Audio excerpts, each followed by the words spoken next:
ہتھیار ڈالنے اور شکست قبول کرنے کے بعد خیبر کے یہودیوں نے آپس میں صلاح مشورہ کر کے آن حضرت کی خدمت میں ایک وفد بھیجا۔ اس وفد نے گزارش کی کہ ہم لوگ کھیتوں اور باغوں کے کاموں میں مہارت رکھتے ہیں، اس لیے آپ مناسب سمجھیں تو ہمیں اپنے گھروں میں رہنے دیں، ہم کھیتوں اور باغوں کے سارے کام انجام دیں گے اور آپ کو سال کے سال فصل کا نصف نظر کر دیا کریں گے۔ حضرت صلی اللہ علیہ وسلم نے ان کی یہ درخواست منظور کر لی، لیکن اس شرط کے ساتھ کہ آئندہ کبھی اگر انہوں نے ان کے اخراج کے بارے میں طے کیا تو انہیں نکلنا پڑے۔ اس کے بعد ایک افواہ اڑی کہ مسلمان فدق کے خلاف بھی وہی کارروائی کرنا چاہتے ہیں جو خیبر کے خلاف کی ہے۔ فدق مدینہ کے شمال مشرق میں ایک نخلستان تھا کہ تھا تو چھوٹا سا مگر بہت سرسبز تھا۔ فدق کے یہودیوں کے کانوں میں جب یہ بات پڑی تو وہ سخت گھبرائے۔ انہوں نے حضرت صلی اللہ علیہ وسلم کو پیغام بھیجا کہ ہم خیبر والی شرائط پر آپ کی اطاعت قبول کرتے ہیں۔ حضرت نے ان کی درخواست قبول کر لی اور اس طرح فدق حضرت صلی اللہ علیہ وسلم کی ملکیت قرار پایا۔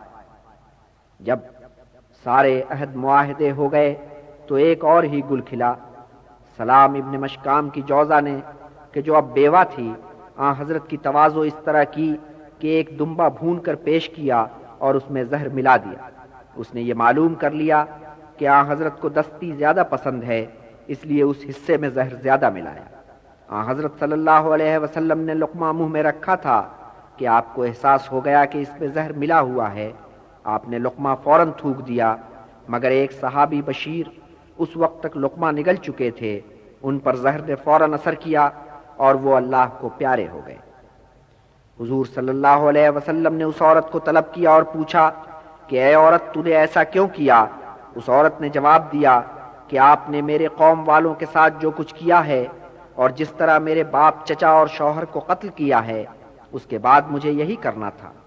میں نے سوچا کہ اگر محمد پیغمبر ہیں تو انہیں پتہ چل جائے گا کہ گوشت میں زہر ملا ہوا ہے، اور اگر پیغمبر نہیں ہیں اور صرف ایک حاکم ہیں تو پھر ہمیں ان سے گلو خلاصی مل جائے گی۔ حضرت صلی اللہ علیہ وسلم نے تحمل سے اس عورت کا یہ بیان سنا اور درگزر فرمایا، مگر ابھی مہم پایہ تکمیل کو نہیں پہنچی تھی۔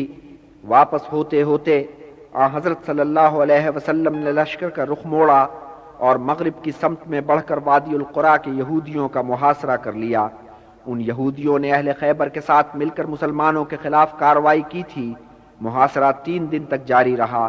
چوتھے دن ان یہودیوں نے ہتھیار ڈال دیے اور وہی خیبر والی شرائط ان کے سامنے بھی پیش کی گئیں۔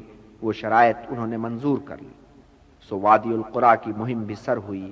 اب آپ کا رخ مدینہ کی طرف تھا۔ 7 ہفتوں تک مدینہ سے دور رہنے کے بعد غازیہ نے اسلام فتح کی خوشی سے سرشار اپنے مبارک شہر میں واپس آئے۔ حضور نے واپس آ کر دیکھا کہ حضرت جعفر اور ان کے رفقا حبشہ سے واپس آ چکے ہیں۔ حضرت جعفر جب حبشہ کے سفر پر روانہ ہوئے تھے تو اس وقت 27 برس کے نوجوان تھے، اب واپس آئے ہیں تو عمر عزیز کے 40 سال گزر چکے تھے۔ 13 سال تک وہ رسول پاک کے دیدار سے محروم رہے۔ اب جو واپس آئے تو حضرت صلی اللہ علیہ وسلم نے بڑھ کر انہیں گلے سے لگایا اور آنکھوں کے درمیان بوسہ دیا، پھر فرمایا کہ میرے لیے یہ فیصلہ کرنا مشکل ہے کہ مجھے خیبر کی فتح کی زیادہ خوشی ہے یا جعفر کے واپس آ جانے کی۔ اس عرصے میں حضرت جعفر صاحب اولاد ہو چکے تھے۔ ان کے ہمراہ ان کی زوجہ اسماء بھی تھیں اور 3 بیٹے تھے، عبداللہ، محمد اور اون۔ یہ تینوں بیٹے حبشہ کے زمانہ قیام میں پیدا ہوئے تھے، اور ہاں ان کے ہمراہ ام حبیبہ بھی تو آئی تھیں۔ اس وقت وہ 35 کے سن میں تھیں۔ حضرت صلی اللہ علیہ وسلم کی ازواج مطہرات کے لیے وہ اجنبی نہیں تھیں، مکہ سے ان کی جان پہچان چلی آتی تھی، سو جلد ہی وہ دوسری ازواج کے ساتھ گھل مل گئی۔ اس گھرانے میں کچھ بچے بھی تھے، حسن اور حسین، نام خدا بڑے ہو چلے تھے، دونوں رسول پاک کی آنکھوں کے تارے تھے۔ فرمایا کرتے کہ اپنے گھرانے میں مجھے سب سے زیادہ عزیز حسن اور حسین ہیں۔ اس گھر میں اسامہ کو بھی پوتوں نواسوں والا درجہ حاصل تھا۔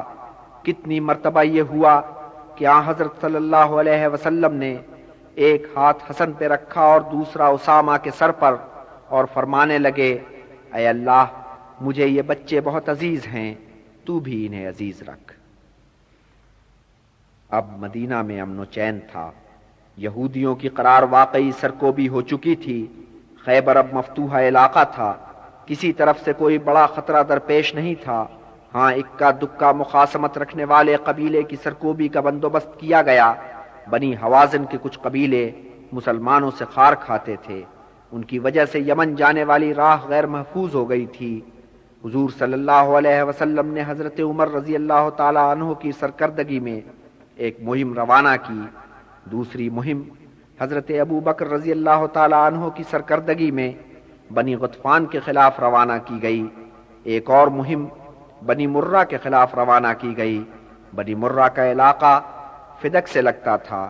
فدق والوں نے کہ اب آن حضرت کے پٹے دار تھے، بنی مرہ کے خلاف شکایت کی تھی۔ آن حضرت نے ان کی سرکوبی کے لیے 30 مجاہدوں کا ایک دستہ روانہ کیا، مگر دشمن زبردست نکلا، یہ 30 کے 30 جھڑپ میں کام آ گئے۔ تب آن حضرت صلی اللہ علیہ وسلم نے 200 مجاہدوں پر مشتمل لشکر روانہ کیا۔ اس لشکر نے بنی مرہ کے لوگوں کو جو مقابلے میں آئے مار بھگایا، کتنوں کو اسیر بنا لیا، کتنی بھیڑیں اور اونٹ مال غنیمت میں ہاتھ آئے۔ اسامہ بھی اس مہم میں شامل تھے۔ اس وقت وہ 16 کے سن میں تھے۔ بنی مرہ کے ایک شخص نے ان کی کم عمری پر طنز و تعریض کی۔ اسامہ کو ایسا تاؤ آیا کہ اس پہ ٹوٹ پڑے۔ وہ بھاگ کھڑا ہوا۔ اسامہ دور تک اس کے تعاقب میں گئے، آخر اسے جا لیا۔ تب اس شخص نے دیکھا کہ بچنے کی کوئی صورت نہیں تو کلمہ پڑھ لیا، لیکن اسامہ نے اسے بخشا نہیں، موت کے گھاٹ اتار کے چھوڑا۔ مدینہ واپس پہنچ کر اسامہ نے حضرت صلی اللہ علیہ وسلم کی خدمت میں حاضری دی۔ اپنی کارکردگی بیان کرتے ہوئے یہ واقعہ بھی سنایا۔ حضور نے پوچھا، اے اسامہ کیا جب تو نے اسے قتل کیا تو اس نے کلمہ پڑھ لیا تھا؟ یا حضرت اس نے کلمہ پڑھ تو لیا تھا مگر جان بچانے کی خاطر پڑھا تھا۔ حضور نے فرمایا، اے اسامہ کیا تو نے اس کا دل چیر کر دیکھا تھا کہ اس نے کس نیت سے کلمہ پڑھا ہے؟ تب اسامہ پشیمان ہوئے اور عہد کیا کہ اب کسی شخص پر بھی جس نے کلمہ پڑھ لیا ہو تلوار نہیں اٹھاؤں گا۔ دشمنوں کی طرف سے اب فرصت تھی، امن و چین کی فضا تھی۔ صلح حدیبیہ کو 1 سال ہونے کو تھا، حج کا موسم قریب تھا۔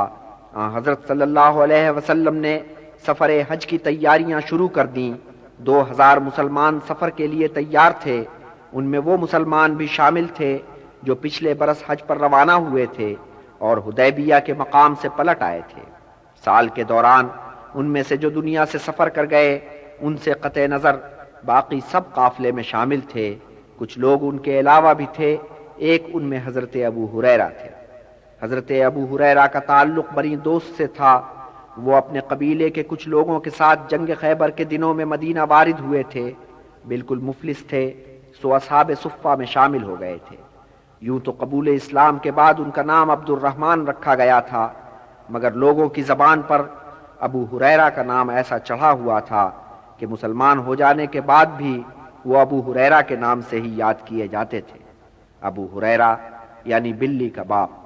وجہ تسمیہ یہ تھی کہ انہیں بلیوں سے بہت الفت تھی، کوئی نہ کوئی بلی ان کے ساتھ لگی رہتی اور وہ اس سے کھیلتے رہتے تھے۔ اس موقع پر انہیں قربانی کے اونٹوں کا نگران مقرر کیا گیا۔ 2000 حاجیوں کا قافلہ مدینہ سے روانہ ہوا، منزلیں طے کرتا مکہ کے نواح میں پہنچا۔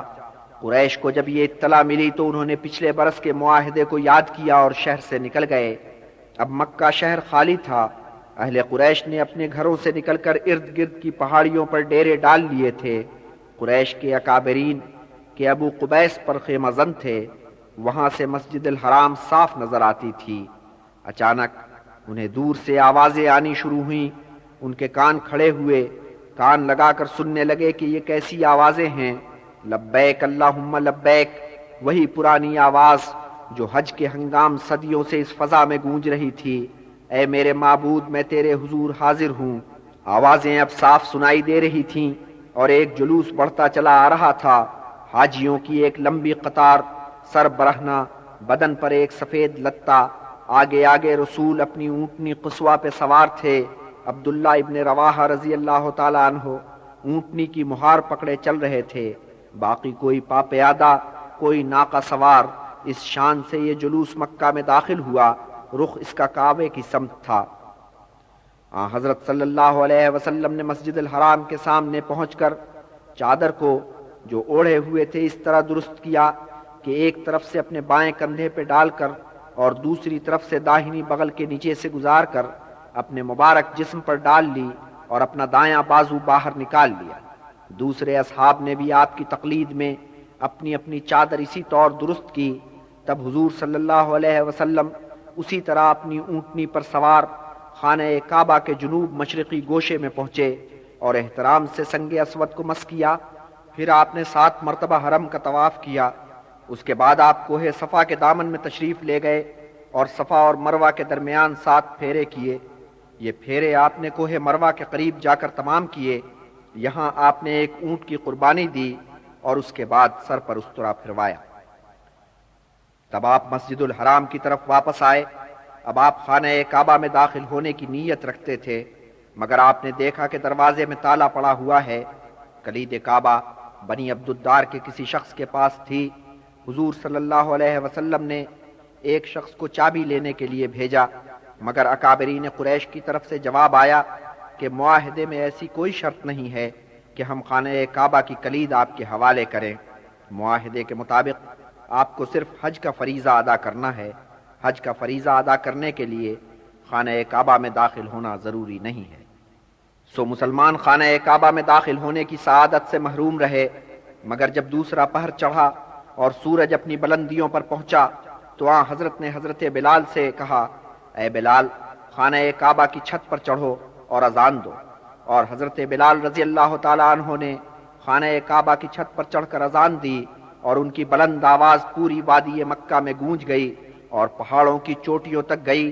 ابو قبیس کی بلندیوں سے قریش کے اکابرین نے یہ منظر دیکھا کہ ایک سیاہ فام غلام خانہ کعبہ کی چھت پر کھڑا ہے اور خدا کی بزرگی اور محمد صلی اللہ علیہ وسلم کی رسالت کا اعلان کر رہا ہے۔ ان کے سینے پہ تو سانپ لوٹ گئے، بس جل بھن کر رہ گئے، کر کیا سکتے تھے۔ اب انہیں احساس ہوا کہ جس صلح نامہ کو وہ اپنی جیت سمجھ رہے تھے وہ تو مسلمانوں کے حق میں گیا ہے۔ اس خالی ہو جانے والے شہر میں حاجیوں نے 3 دن بسر کیے۔ حضور کا ڈیرا مسجد الحرام میں تھا۔ مکہ کے جو لوگ مسلمان ہو چکے تھے وہ رات کے اوقات میں چھپ کر یہاں پہنچتے اور مسلمانوں سے معانقہ کرتے۔ حضرت عباس رضی اللہ تعالیٰ عنہ تو علی اعلان مسلمان ہو چکے تھے، اور اب وہ دن دہاڑے ڈنکے کے چوٹ پہاڑی سے اتر کر حضرت کے خیمے میں پہنچتے۔ ان 3 دنوں میں ان کا زیادہ وقت مسلمانوں کے درمیان ان سے ملنے جلنے میں ہی صرف ہوا۔ اور یہ انہی دنوں کی بات ہے کہ انہوں نے اپنی زوجہ کی بہن میمونہ کے لیے حضور کا رشتہ مانگا۔ حضرت صلی اللہ علیہ وسلم نے اس رشتے کو منظور کر لیا۔ میمونہ بی بی اب بیوگی میں دن گزار رہی تھیں۔ وہ حضرت عباس کی زوجہ ام الفضل کی سگی بہن تھیں اور انہی کے ساتھ رہتی تھیں۔ تیسرا دن ختم ہو رہا تھا اور حضرت ابھی تک قیام پذیر تھے۔ یہ دیکھ کر سہیل اور حویتب پہاڑی سے اترے اور ان کی خدمت میں پہنچے اور بہت روکھے لہجے میں کہنے لگے کہ تم لوگوں کی میعاد پوری ہو چکی ہے، اب تم یہاں سے رخصت ہو جاؤ۔ حضور نے فرمایا، اے عزیزو، اگر حرج نہ ہو تو ہم تھوڑا وقت یہاں اور گزار لیں، میں اپنی شادی کی رسم کر لوں اور آپ لوگوں کے لیے دعوت ولیمہ کا بھی اہتمام ہو۔ سہیل نے کہا، ہمیں تمہاری دعوت کی کوئی خواہش نہیں ہے، بس تم رخصت ہو جاؤ، تیسری رات ختم ہو چکی ہے، معاہدے کی روح سے تم پر لازم آتا ہے کہ فوراً یہاں سے نکل جاؤ۔ اس وقت حضرت سعد ابن عبادہ رضی اللہ تعالیٰ عنہ اور چند دوسرے انصار حضرت کی خدمت میں موجود تھے۔ ان دونوں قریشیوں کی ترش روئی پر انہیں بہت غصہ آیا۔ سعد ابن عبادہ تو بپھر پڑے، مگر حضرت نے انہیں تحمل سے کام لینے کی نصیحت کی۔ فرمایا کہ اے سعد، یہ عزیز اس وقت ہمارے خیمے میں آئے ہوئے ہیں، کوئی ایسا کلمہ منہ سے نکالنا مناسب نہیں جس سے تمہارے حسن اخلاق پہ داغ آئے۔ پھر آپ نے ہدایت فرمائی کہ رات ہوتے ہوتے سب حجاج شہر سے نکل چلے۔ ہاں، اپنے ملازم ابو رافع کو رکنے کی ہدایت کی۔ انہیں یہ ذمہ داری سونپی گئی کہ بی بی میمونہ کو اپنے ساتھ لے کر آئیں۔ یہ ذمہ داری انہوں نے پوری کی اور مکہ سے چند میل دور ایک مقام پر شادی کی رسم ادا ہوئی۔ اور اب خالد کی داستان یوں ہے کہ ویسے تو مسلمانوں کے خلاف احد اور خندق کی لڑائیوں میں وہ پیش رہے تھے، لیکن اب اس جوان کا طور بدل چکا تھا۔ حضرت صلی اللہ علیہ وسلم کے قیام مکہ کے دوران قریش کے سب اکابر کوہ ابو قبیس میں جمع تھے، مگر دو شخص وہاں سے غائب تھے، خالد اور عمر۔ کسی دوسری پہاڑی کے کسی خیمے ڈیرے میں بھی ان کا پتہ نہیں پایا گیا۔ دونوں حضور کی آمد سے خاصے دن پہلے شہر سے کنارہ کر گئے تھے۔ دونوں نے فیصلہ تو ایک ہی کیا تھا، لیکن دونوں کے ہاں اس فیصلے کے اسباب الگ الگ تھے۔ دونوں نے اپنے اپنے طور پر ایک ہی فیصلہ کیا تھا۔ دونوں کو احساس تھا کہ حدیبیہ کا صلح نامہ رسول اللہ صلی اللہ علیہ وسلم کی اخلاقی فتح ہے، اور یہ کہ مکہ میں ان کے داخلے کے بعد قریش اس قابل نہیں رہیں گے کہ پھر ان کے خلاف کوئی مزاحمتی مہم چلا سکیں۔ مگر عمر کے ہاں اسلام سے بغض و عناد پھر بھی جوں کا توں موجود رہا۔ ادھر خالد کے ہاں پچھلے کئی برس سے ایک تذبذب کا عالم چلا آتا تھا۔ احد اور خندق کے مارکوں میں وہ پیش تھے، مگر انہی مارکوں سے وہ جوان یہ احساس لے کر پھرا کہ رسول کے خلاف یہ ساری سفارائی لا حاصل ہے، آخر میں فتح انہیں ہی نصیب ہونی ہے۔ ایک تو یہ احساس، پھر کچھ اور اسباب بھی پیدا ہو گئے۔ ان کے چھوٹے بھائی ولید نے مرنے سے پہلے جو رقعہ لکھا تھا، ان پر یہ کھلا کہ رسول پاک نے کئی مرتبہ ان کے بارے میں ولید سے پوچھا تھا اور کہا تھا کہ اگر وہ عزیز اپنی شجاعت کا جوہر اسلام کے پلڑے میں ڈال دے تو یہ اس کے حق میں اچھا ہوگا۔ ولید نے اپنے رقعے میں حضور کا یہ قول نقل کیا اور لکھا، سو اے میرے بھائی، ذرا ٹھنڈے دل سے غور کر کہ تو نے کیا کچھ گما دیا۔ یہ تو بھائی کا معاملہ تھا۔ ادھر اس شخص کی ماں نے اسلام قبول کر لیا تھا اور اس کی خالہ میمونہ اب رسول پاک کی زوجہ بن چکی تھیں، اور اس شادی کے چند دن بعد خالد نے عجیب خواب دیکھا کہ جیسے وہ کسی بنجر علاقے میں بھٹکتے پھرتے ہیں اور وہاں سے نکلنے کی کوئی راہ نہیں ہے۔ پھر کیا دیکھتے ہیں کہ وہ کسی سرسبز و شاداب علاقے میں پہنچ گئے ہیں۔ خالد کو یوں محسوس ہوا کہ یہ خواب نہیں بشارت ہے، اور وجدان نے یہ بھی بتا دیا کہ یہ کس چیز کی بشارت ہے۔ سو اس جوان مرد نے عزم باندھا کہ مکہ سے نکلو اور مدینہ کی راہ لو۔ خالد کو مدینہ کے لیے ایک ہمسفر کی تلاش تھی۔ عمر سے تو ان کی ملاقات نہ ہو سکی۔ عمر کے بعد جن سے ان کی یاری دوستی تھی وہ تھے اکرمہ اور صفوان۔ انہوں نے ان دونوں کو ٹوہ کر دیکھا۔ صفوان نے اکڑ کر کہا کہ بے شک سارے قریش محمد کے پیرو بن جائیں، میں کبھی نہیں مانوں گا۔ اکرمہ نے بھی اسی قسم کا جواب دیا، اور خالد نے سوچا کہ ان دونوں کے باپ جنگ بدر میں مارے گئے ہیں اور صفوان کا تو بھائی بھی مارا گیا ہے، وہ کیسے اس داغ کو بھول جائیں گے۔ آخر کے تئیں خالد اکیلے ہی مدینے کو سدھارے، مگر خدا کا کرنا ایسا ہوا کہ جلد ہی انہیں ایک ہمسفر مل گیا۔ راستے میں کہیں ان کی مٹبھیڑ عثمان ابن طلحہ سے ہو گئی۔ یہ وہی جوان تھے جنہوں نے کسی پچھلے وقت میں جواں مردی کے ساتھ بی بی ام سلمہ کو مکہ سے نکال کر بحفاظت تمام مدینہ پہنچایا تھا۔ عثمان ابن طلحہ سے خالد کا بہت یارانہ تھا، لیکن صفوان اور اکرمہ کے تجربے کے بعد خالد کچھ محتاط ہو گئے تھے۔ پھر خالد کو یہ بھی خیال تھا کہ آخر عثمان کے کتنے عزیز احد میں مارے گئے ہیں، باپ، 2 چچا، 4 بھائی۔ سو خالد نے عثمان سے دل کی بات نہیں کہی۔ تھوڑی دور تک وہ ساتھ ساتھ اس طرح چلے کہ ادھر یہ چپ ادھر وہ چپ، مگر اچانک ایک رو آئی اور خالد نے طے کیا کہ انہیں اپنے ارادے کا اعلان کر دینا چاہیے، مگر انہوں نے پھر رمز سے کام لیا اور یوں گویا ہوئے کہ ہمارا حال اس لومڑی سے کچھ ایسا مختلف نہیں جو اپنے بھٹ میں چھپی بیٹھی ہے، ایک ڈول پانی ڈالو اور وہ باہر نکل پڑے گی۔ عثمان نے رمز کو فوراً سمجھ لیا، اور جب بات کھل گئی تو خالد نے صاف صاف انہیں بتا دیا کہ وہ مدینہ جا رہے ہیں اور کس نیت سے جا رہے ہیں۔ عثمان پہلے ہی اسلام کی طرف کسی قدر مائل ہو چکے تھے۔ خالد کے فیصلے سے انہوں نے ہمت پکڑی، کہا کہ دوست میں بھی تیرے ساتھ چلوں گا، تھوڑا انتظار کر، میں گھر سے تھوڑا سامان سفر لے آؤں۔ عثمان تیر کی طرح گئے، شتابی سے واپس آئے، پھر دونوں صبح سویرے مدینہ کی راہ پہ پڑ لیے۔ اب عمر کی سنو، خیالات تو اس کے وہی تھے جو صفوان اور اکرما کے تھے، مگر یہ کہ وہ کوتاہ اندیش تھے، یہ دوربین۔ اسے اس پورے علاقے پر اسلام کا غلبہ صاف نظر آ رہا تھا۔ اس نے سوچا کہ اس سے پہلے کہ مکہ میں اسلام کا علم لہرائے، یہاں سے نکل چلنا چاہیے۔ چند ساتھیوں کو جمع کیا اور حبشہ کی طرف نکل گیا۔ وہاں اس نے دربار تک رسائی حاصل کی اور شاہ نجاشی کو تحفے نظر کیے۔ ویسے تو امر میں سیاسی سوجھ بوجھ بہت تھی، لیکن اس موقع پر ایک چوک ہو گئی۔ سمجھا کہ اس نے نجاشی کو شیشے میں اتار لیا ہے اور اب اس سے سیاسی پناہ کی درخواست کر دینی چاہیے۔ یہ درخواست کرتے ہوئے اس نے حضور کی شان میں کچھ نازیبا کلمات کہے۔ اس پر شاہ نجاشی بھڑک اٹھا۔ امر کے تو ہاتھوں کے طوطے اڑ گئے۔ کیا سوچا تھا کیا ہو گیا؟ پھر اس نے بات سنبھالنے کی کوشش کی، اس طرح کہ آن حضرت کے بارے میں لہجے کو بدلا اور یوں گویا ہوا کہ اے بادشاہ سلامت، کیا آپ محمد کی رسالت کی توثیق فرماتے ہیں؟ نجاشی نے کہا، میں خدا کو حاضر و ناظر جان کر گواہی دیتا ہوں کہ محمد خدا کے رسول ہیں۔ اے امر، میں جو کہتا ہوں وہ کر۔ حضرت محمد پر ایمان لا، خدا کی قسم وہ حق پر ہیں، اور وہ ہر مخالف پر اس طرح غالب آئیں گے جیسے حضرت موسیٰ فرعون پر غالب آئے تھے۔ امر نے شاہ نجاشی کی یہ بات گرہ میں باندھی اور حبشہ سے واپس ہو لیا۔ یمن کے ساحل پر اتر کر ایک اونٹ اور تھوڑی اشیاء خرد و نوش خریدیں اور مدینے کی طرف چل پڑا۔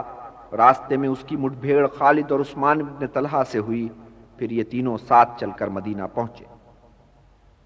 سب سے پہلے خالد نے کلمہ پڑھا اور آن حضرت صلی اللہ علیہ وسلم نے جواب میں فرمایا، تعریف اس خدا کی جس نے تجھے ہدایت بخشی، اور اے عزیز، میں نے بہت پہلے تیرے اندر ایک فراست دیکھ لی تھی۔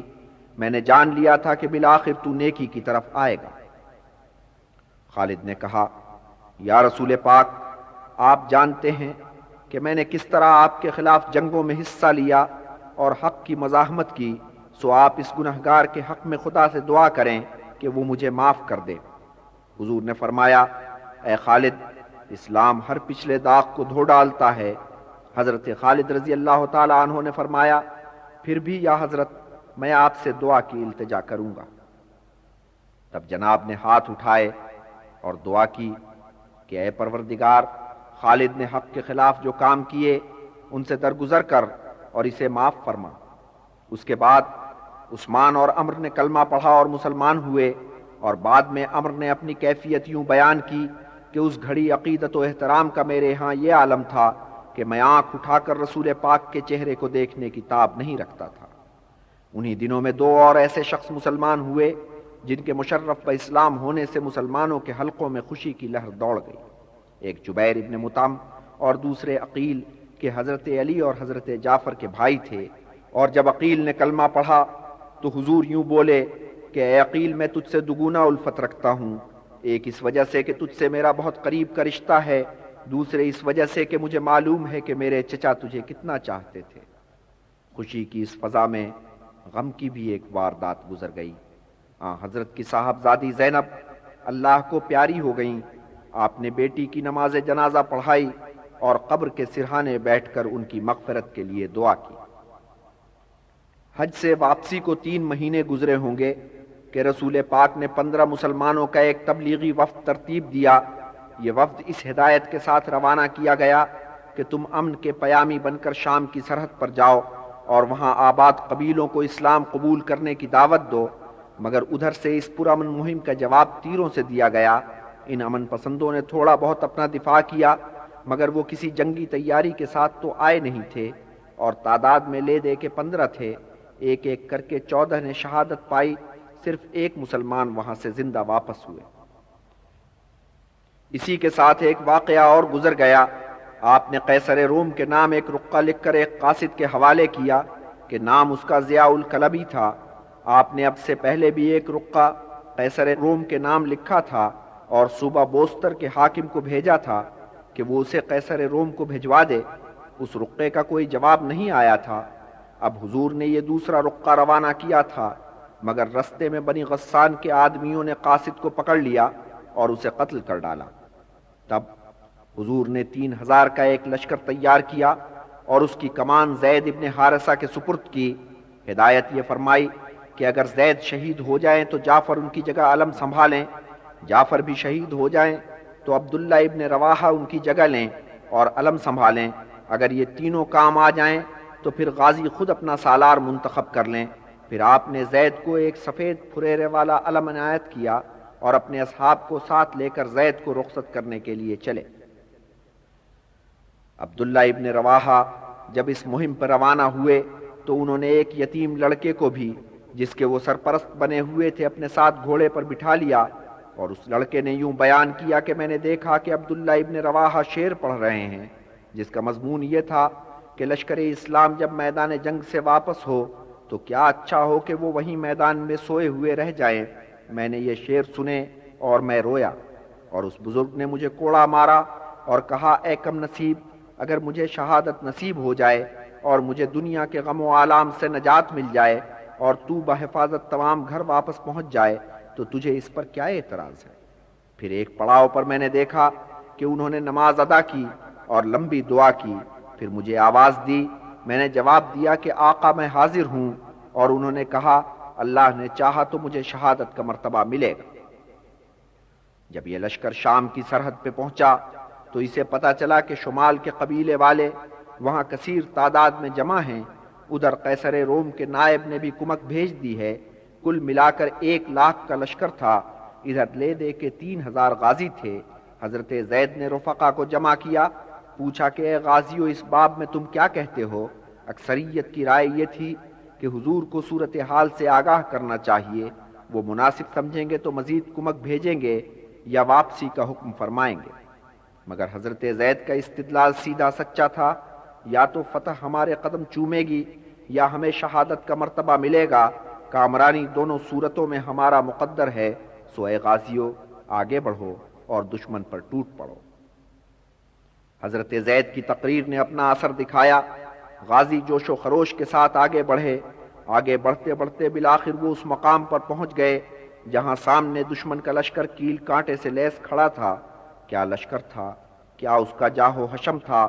ابھی تک ان غازیوں نے اہل قریش ہی کی شان و شوکت دیکھی تھی، آج وہ قیصر روم کے لشکر کا جاہ و جلال دیکھ رہے تھے۔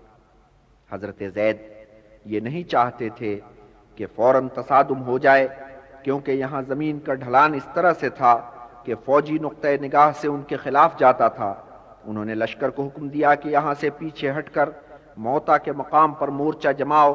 دشمن کو زوم تھا کہ اس کا لشکر جرار اس مختصر سی جمعیت کو کچل کر رکھ دے گا، مگر مسلمانوں کے لشکر نے پلٹ کر اچانک حملہ کر دیا۔ ادھر موتا کے مقام پر گھمسان کا رن پڑا ہوا تھا، اور ادھر مدینہ میں آن حضرت کی چشم بینا سب کچھ یوں دیکھ رہی تھی جیسے زمین کی تنابیں کھنچ گئی ہوں اور میدان جنگ ان کے روبرو ہو۔ آپ نے دیکھا کہ زید سفید پرچم لیے شمشیر بکف آگے بڑھ رہے ہیں، زخم پہ زخم کھا رہے ہیں اور بڑھ بڑھ کر حملے کر رہے ہیں، لڑتے لڑتے گر پڑتے ہیں۔ جعفر آگے بڑھ کر علم ان کے ہاتھ سے لے لیتے ہیں، مردانہ وار لڑتے ہیں مگر وہ بھی گر پڑتے ہیں۔ پھر عبداللہ ابن رواحہ علم سنبھال کر دشمن سے بھڑ جاتے ہیں، بے جگری سے لڑتے ہیں مگر شہید ہو جاتے ہیں، اور اسلامی لشکر میں ابتری پھیل جاتی ہے۔ تب ثابت ابن ارقم علم سنبھالتے ہیں اور حضرت خالد ابن ولید کو تھما دیتے ہیں۔ حضرت خالد پہلے معذرت کرتے اور کہتے ہیں کہ آپ علم برداری کے زیادہ اہل ہیں، مگر ثابت کہتے ہیں کہ اے مرد مجاہد، علم کو سنبھال اور آگے بڑھ، میں نے تو تجھے دینے ہی کے لیے علم اٹھایا تھا۔ تب حضرت خالد علم سنبھالتے ہیں، لشکر کی کمان اپنے ہاتھ میں لیتے ہیں اور نئے سرے سے سفارائی کرتے ہیں۔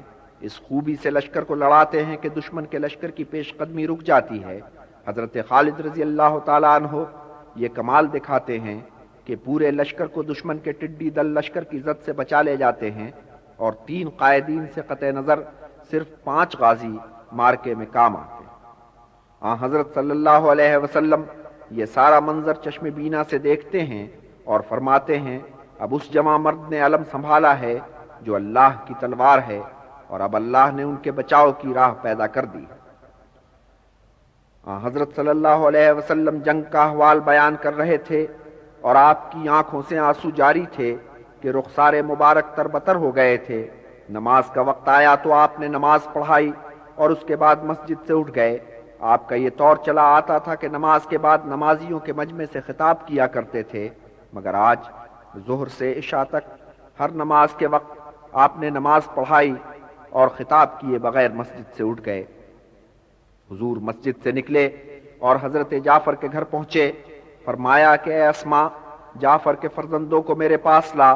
بی بی اسما نے دیکھا کہ رسول پاک کے چہرے پر ملال کے آثار ہیں۔ ان کا ماتھا ٹھنکا۔ تینوں بیٹوں کو آپ کے سامنے لا کھڑا کیا۔ رسول پاک نے بچوں کو پیار کیا۔ پیار کرتے کرتے آپ کی آنکھ پھر بھر آئی۔ پھر آپ نے گریہ فرمایا۔ تب بی بی اسما نے استفسار کیا کہ یا رسول اللہ، میرے ماں باپ آپ پر سے قربان ہوں، آپ نے کس باعث گریہ فرمایا؟ کیا خدا نخواستہ جعفر اور ان کے رفقا کے بارے میں کوئی بری خبر آئی ہے؟ فرمایا حضور نے، ہاں اے اسما، یہی بات ہے، آج انہوں نے شہادت پائی